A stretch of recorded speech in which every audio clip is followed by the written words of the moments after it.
Evening, everyone. It's 5:37 on August the 2nd, second day of the month. And this is your closing comment. It's video number 1390. The only news of any great consequence, and even that wasn't, were the JOLTS number that came out today. The number actually declined to 10,698,000 from 11,303,000. So there are less job openings being posted, and that's not really surprising, seeing as there are less people getting jobs. My first comment, of course, is about the main impetus of the day, it seemed, at least in the early hours, and that was Mrs. Pelosi landing in Taiwan. You know, I actually would favor the Chinese doing the most extreme thing. Take her. I don't think that there's a voter in the US, given her insider trading and, the rest of her little band of thieves. I don't even want anybody back. Just take her. Take her off our hands. Things will get better here. In any event, today's Seesaw Day was not like yesterday's Seesaw Day, because here's yesterday. This is a 2-day chart of the S&P.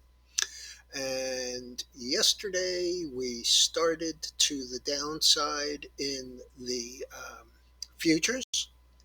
We rallied up. We came back down. We rallied up.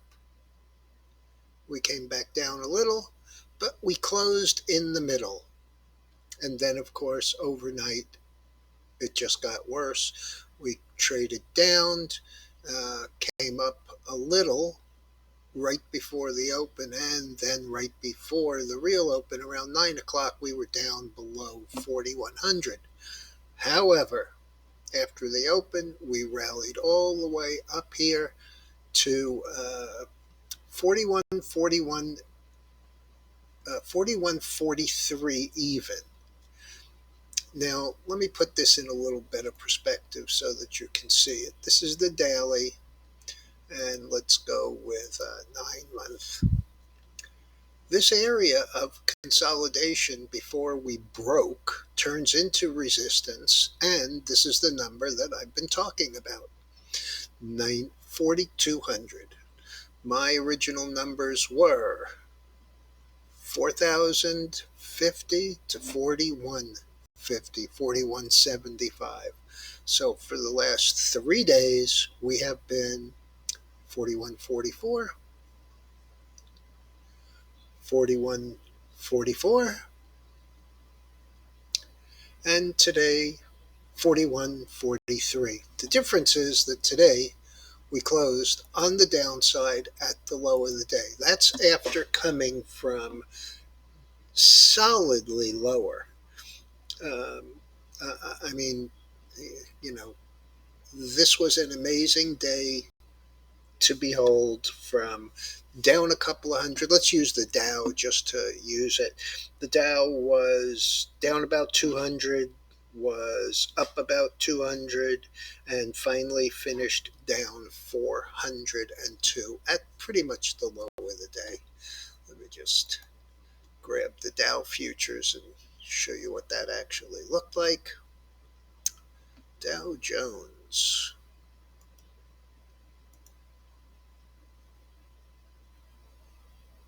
As you can see, it's the same kind of setup.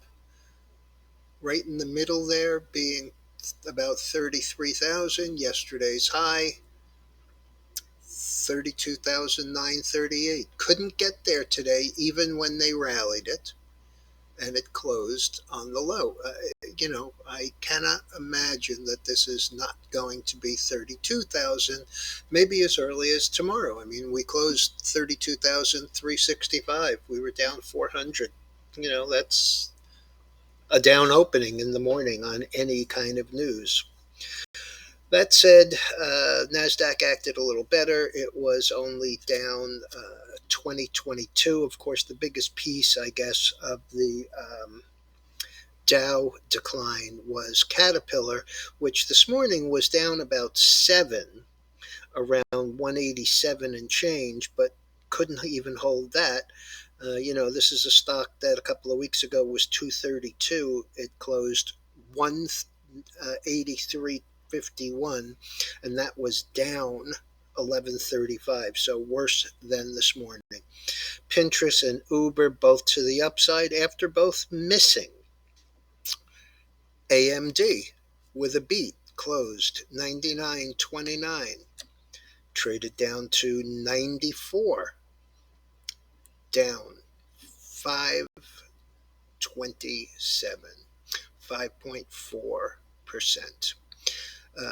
As I mentioned, Caterpillar was the big loser. Hood, which is Robinhood, announced late in the day that they are going to cut 23% of their work staff.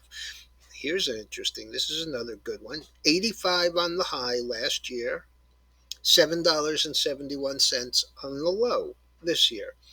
Last trade, 8.98, down 6 cents or 0.66%. PayPal got both decent news on earnings and confirmed that Elliott Management has taken a big position. I think they said 11%.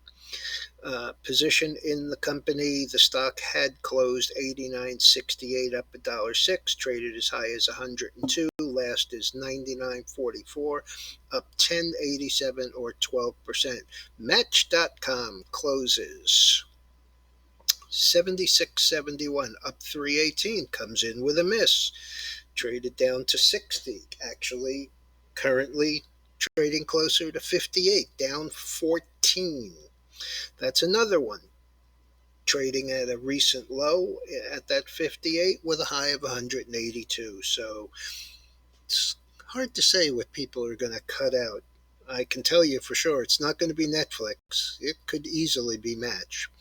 Airbnb came in with a beat. The stock was 116.34. That was up 5.14. Traded down to 106, down 5.20 or 4.7%. And the two that I mentioned this morning,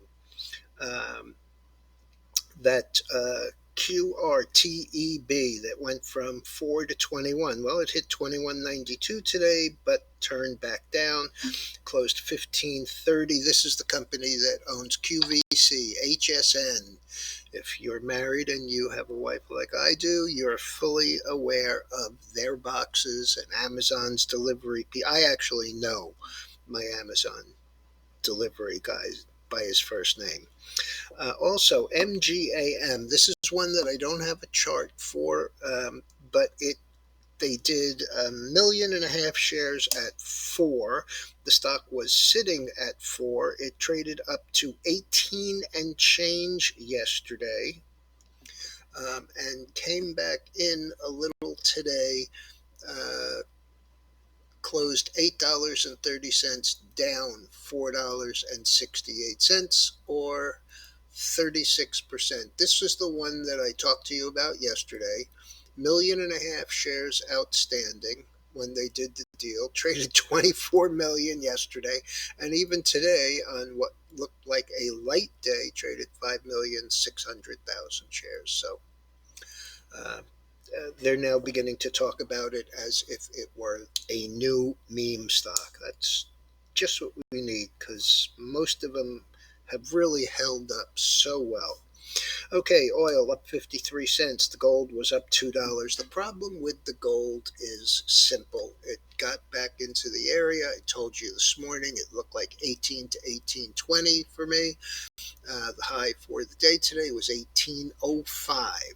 Right back into the area of the last breakdown and also this downtrend line. So it's continuing to stay within the channel. We'll just have to see how far down it comes. I talked to Dennis tonight. He would like to be a buyer in the 1740 area. I would have to go along with him if that were the case.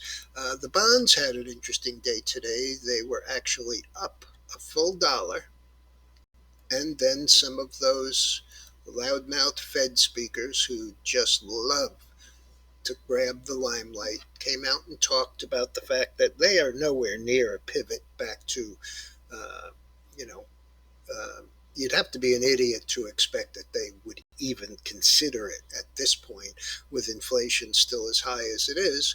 But we hit 146, actually 145 and 31/32. That's close enough for government work. And then we came down to 142. So 146 to 142 and a quarter.